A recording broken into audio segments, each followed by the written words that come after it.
Ano ba ang spiritual battle? Sa turo ng simbahang Katoliko, ang spiritual battle o labanang espiritual ay tumutukoy sa pakikibaka ng tao laban sa mga puwersa ng kasamaan.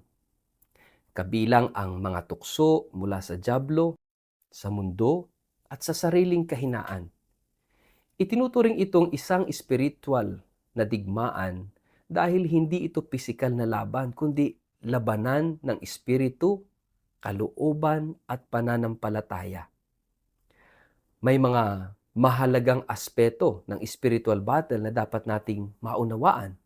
Una, ang spiritual battle ay laban sa tukso at kasalanan.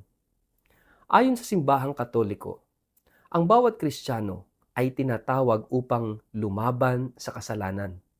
Sa bawat araw, nahaharap ang tao sa iba't ibang uri ng tukso mula sa mga material na bagay, makasariling pagnanasa, at sa dyablo mismo. Ikalawa, ang spiritual battle ay pagpapalakas ng pananampalataya. Sa labanang ito, ang isang mahalagang sandata ay ang matibay na pananampalataya sa Diyos. Ang mga sakramento, lalo na ang Eukaristiya at ang kumpisal, pagdarasal at pagbabasa ng banal na kasulatan ay mga mabisang paraan upang lumago sa ating buhay, pananampalataya at makapagpatuloy sa laban sa buhay.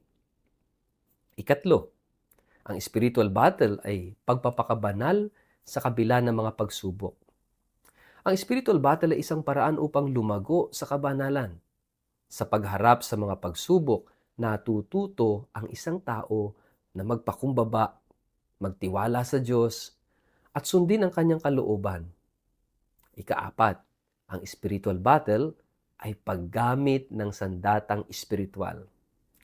Ayon kay San Pablo sa kanyang liham sa mga taga-Efeso, ipinapayo niya ang pagsusuot ng baluting mula sa Diyos tulad ng pananampalataya, katwiran, salita ng Diyos at pagdarasal upang maging handa sa anumang tukso o laban. Ikalima, ang spiritual battle ay pakikipagkaisa kay Kristo sa krus. Tinuturuan ng simbahang Katoliko ang mga mananampalataya na ang tunay na tagumpay sa labanang espiritual ay makakamtan sa pakikipag-isa kay Kristo sa krus.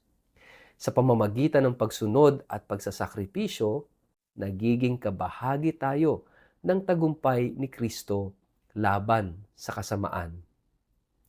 Ano ba ang layunin ng spiritual battle? Bakit ba kinakailangan nating lumaban spiritually? Ang pangunahing layunin ng labanang espiritual ay ang makamit ang kabanalan at mapalapit sa Diyos sa pamamagitan ng patuloy na paglaban sa tukso at pagsunod sa kalooban ng Diyos. Nagiging handa ang isang mananampalataya sa buhay na walang hanggan.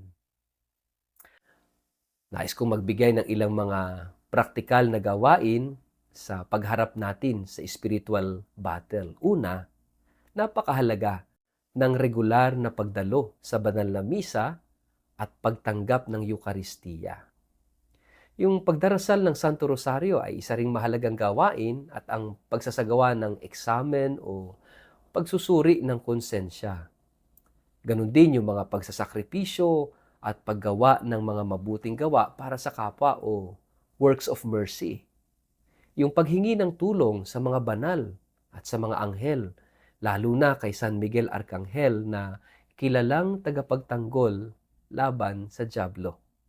Ang mga ito ay kinakailangan natin para magtagumpay sa labanang espiritual.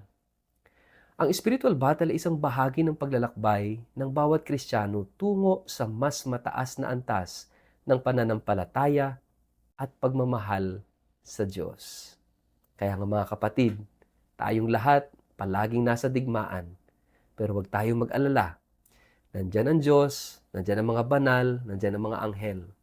Kung meron man tayong napagtatagumpayan at nalalampasang mga pagsubok sa buhay, Ito'y dahil sa grasya ng Diyos. Kumapit sa Kanya, huwag mawawalan ng pag-asa, at lumaban sa pamamagitan ng grasya at pag-ibig ng Diyos.